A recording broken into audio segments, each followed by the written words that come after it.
Почитувани гледачи, вие сте со саботното издание на регионалните вести, а во нив ќе гледате. За да воведат ред, тетовските инспектори имаат право да ја конфискуваат робата на дивите продавачи.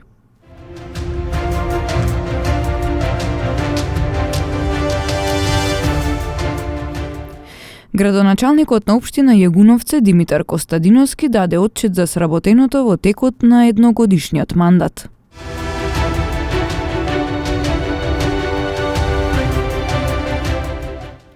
Вчера вечер беше промовирана монографијата 30 години Сдружение на Срби и Македонци Бранко Чајка од Тетово.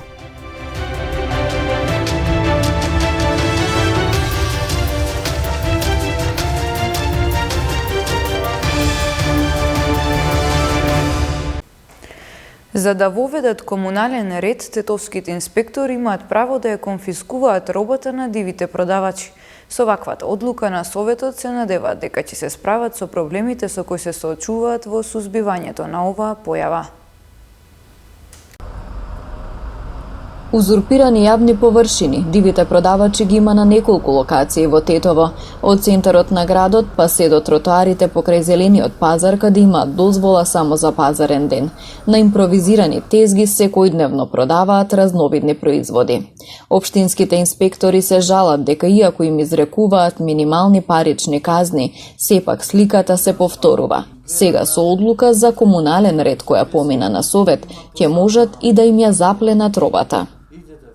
Претходно имало само 50 евра казна и не можел ниту ништо, само казни го и не можеш да преземеш мерки.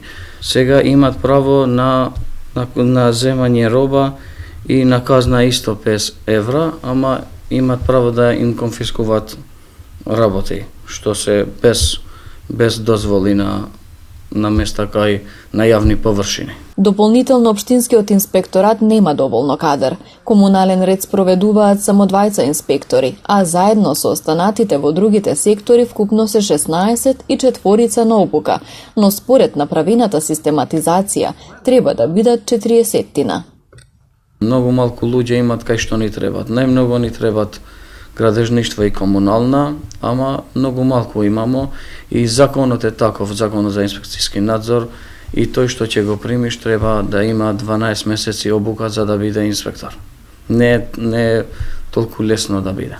Инаку од инспекторатот додаваат дека нивната работа на терен многу би се олеснила доколку се формира комунална полиција, за да не мора постојано да бараат асистенција од полицијата. Премиерот Ковачевски на пресконференција во владата истакна дека буџетот за 2023 година е развоен. Представува основа за стабилизација на економијата и поставување на темели за раст, како и тоа дека обезбедува пари за дополнителен раст на платите и пензиите за следната година. Овој предлог буџет треба да обезбеди сигурност и стабилност и основа за понатамошен забрзан економски раст. Предлог буџетот за 2023 година е точката од која тргнуваме на еден нов пат, на кој како и досега успешно ќе ја менаџираме кризата и последиците од кризата, но и со кој ќе овозможиме полека но сигурно закрепнување и раст и подигање на животниот стандард на граѓаните. Фокусот на овој предлог буџет е во неколку столба, и тоа: справување со последиците од кризата и поддршка на најранливите категории на граѓани, стабилен економски раст, поддршка и интензивирање на процесот на ЕУ интеграции, како и транспарентност и отчетност, кои ќе се постигнат преку покажани резултати и имплементација на буџетот. Владината поддршка за справување со кризата секако ќе продолжи. Сите антикризни мерки за заштита на стандардот, дополнителната финансиска поддршка за најранливите, како и мерките за одржување на цените на основните прехранбени производи, обезбедувањето на пониска цена на електрична енергија во однос на пазарната за регулираните потрошувачи ќе продолжат и во текот на целата една година. Од вкупниот буџет за антикризни мерки се издвоени 250 милиони евра. Обезбедени се средства и за сите надоместоци за ранливите категории граѓани, за невработените, стечајците, гарантираната минимална помош и нега на друго лице, поддршка на лицата со попреченост, на социјалните надоместоци и надоместоци за невработени, како и за активни мерки за вработување на млади лица, лица со попреченост и така натаму. Министерот за финансии Фатмир Бесими вели дека даночната реформа не значи зголемување даноци и даночни стапки, туку се однесува на проширувањето на даночната основна по два основа: намалување на сивата економија и ревидирање на даночните ослободувања. Производите кои се поспецифични, како што ги спомнавме тие морски плодови, посебно тие риби од Атлантски океанот и Индиски океан и така натаму. Да, гледам дека се смеете, но секако тоа го има во тарифните броеви. И исто така, на жалост, некои од медиумите пренесоа можеби недоволно јасно, но гледам само дел од нив непрецизно го пренесоа, дека владата го намалува ДДВ-то за овие екзотични производи. Не, напротив, тие до сега биле со 5%. Владата при прочисување на листата за тие предлага да се зголеми од 5 на 10%. Иако сметаме дека во иднина тие ќе треба да дојдат со основната стапка од 18%, затоа што граѓаните кои може да се дозволат за такви производи ќе платат и данок према државата, тоа што е основната даночна стапка, се друго е преференцијално. Се друго е испод 18% ДДВ е тоа што е политика на влада да ги поддржи граѓаните, да ги поддржат одредена категорија на граѓани за одредена економска или социјална цел. Социјална цел во тие екзотични производи, како што се тартуфо, како што се масло од палма, има други зрна од чија и други производи тропски. Кокос, да, и од кокос и од палма, да. Има разни такви производи што се на листата и ќе бидат опфатени. Има и некои други производи во однос на таа категорија што се може да ги гледате по супермаркетите кај нас, разни зачини кои не се карактеристични за нашиот регион. Не зборувам за домашно производство, туку тие се од екзотичните земји и тие секако дека такви производи ќе имат не 5% како што е сега, туку 10% и натака. Градоначалникот на општина Јегуновци Димитар Костадиновски синоќа даде отчет за реализираните проекти во текот на неговиот едногодишен мандат. Градоначалникот на општина Јегуновци Димитар Костадиновски вчера вечер пред жителите на општината и општинските и партиски представници во населеното место Прељубиште даде отчет за сработеното во текот на периодот колку што трае неговиот мандат. Тој истакна дека во време на економска и енергетска криза успеале како општина да реализираат поголем дел од проектите што ги ветиле во предизборната кампања.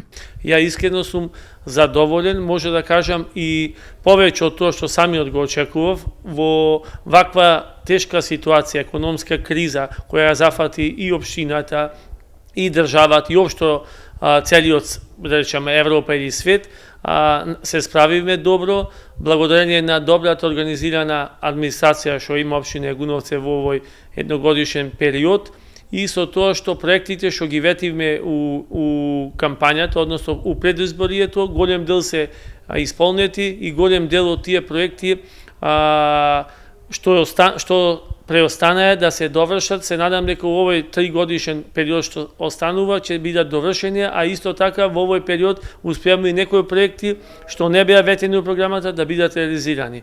Еден од позначајните такви проекти е проектот за водоснабдување на населените места Жилче Шемшово, кој е во завршна фаза, кај што очекуваме изворно да ви кажам во понеделник да Евана ни ga пушти електричната енергија и самиот систем биде ставен во функција на нашите сограѓани, на моите сограѓани од населените места Шемшово и Жилче. За проблемот со водоводната мрежа во населеното место Купанце, градоначалникот најави надминување на истиот. Проблемот не е значи до општината, односно е до граѓаните од тие населени места, односно од Копанце, со тоа што они немаат навика, изгубиле навиката за да ги подмируваат долговите за потрошената вода и настанат таков проблем. А во моментов во Копанце има вода. Проблемот е што граѓаните ја одбиваат соработката со јавното претпријатие и се надевам дека овој проблем до март, април ќе се надмине со тоа што сега е зима, нема голема потрошна, а стариот водовод што е од Пршовце, односно Мија кај нас е познат по Јокромски водовод, тој функционира на начин што сега во моментот ги задоволува потребите нови населени места, Јегуновце, Ротинце, Копанце, Јанчишти, Подлежје и се надевам дека во периодот март-април, кога потрошната е поголема, тогаш ќе има поголеми потребе за вода и тогаш ќе се мора да се изнајде решение и општина Јегуновци, односно комуналното претпријатие е отворено за соработка и имаме разговарано со целни групи од овие населени места, свесни се за потрошената електрична енергија, за неплатениот долг и се надевам дека ќе решиме овој проблем и ќе надминеме.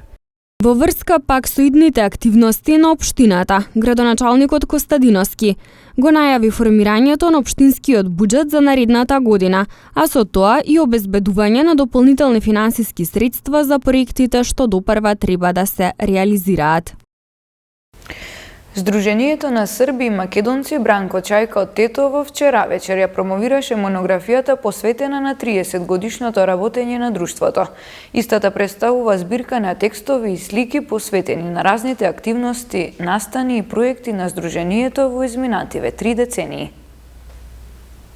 Монографијата со наслов 30 години Сдружение на Срби и македонци Бранко Чајка од Тетово вчера вечер беше промовирана во Тетово. Монографијата се состои од текстови и слики од 30 годишното работење на Сдруженијето, исполнето со многу активности, а како најдоминантна се јавува негувањето на македонскиот и српскиот фолклор. На промоцијата пред присутните се обратија Милутин Станчиќ од Српскиот културно-информативен центар Спона од Скопје и председателката на Сдруженијето Бранко Чајка, а воедно и автор на монографијата Сонја Андонов. Оваа година за Сдруженијето Срби и македонци Бранко Чајка е јубилејна година, го прославуваме 30 годишното постоење и ова е една од активностите која беше предвидена и еве сега ќе вечерва ќе се реализира, тоа е промоција на монографијата 30 години Сдружение на Срби и македонци Бранко Чајка од Тетово, бидејќи заслужи ова сдружение да има свој запис за сето она што е изработено изминатите 30 години. Подготовката на монографијата траела речиси 1 година. Истовремено представувала и предизвик за авторката да успее досегашните активности на Сдруженијето да ги стави на хартија. Подготовката траеше цела година, бидејќи од минатата година се подготвуваме за овој јубилеј и подготовката воедно беше и лесна и тешка. Лесна бидејќи имав голем материјал, фотографии, написи, извештаи, меѓутоа и тешка во смисла што од тоа многу да го изберам и да го ставам, бидејќи се не можеше тука да се стави, а имаше многу. Инаку Сдруженијето на Срби и македонци Бранко Чајка од Тетово, освен на полето на фолклорот, работи на проекти за негување на српскиот јазик, како и на организирање хуманитарни акции. Во септември годинава пак, со свечена манифестација, Сдруженијето го одбележа 30 годишниот јубилеј од основањето. УХМР прогнозира претежно облачно време и во наредните денови, но со релативно високи утрински температури. Во недела пак се најавуваат повремени врнежи од дожд. Во текот на ноќта ќе има повремени врнежи од дожд кои ќе продолжат и во утрешниот ден, особено во предпладневните часови. Утре наутро утринската температура ќе се спушти до 4-тиот степен, а дневната околу 7-тиот степен. Од понеделник ќе преовладува претежно облачно време со релативно високи утрински и дневни температури. Утринските температури во Полошкиот регион во следните денови ќе се спушти до 4-тиот, а дневните некаде до 10-тиот степен.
Почитувани гледачи, тоа беше се за ова саботно издание на регионалните вести. Ви благодариме на вниманието со кое не следевте. Имајте пријатен викенд.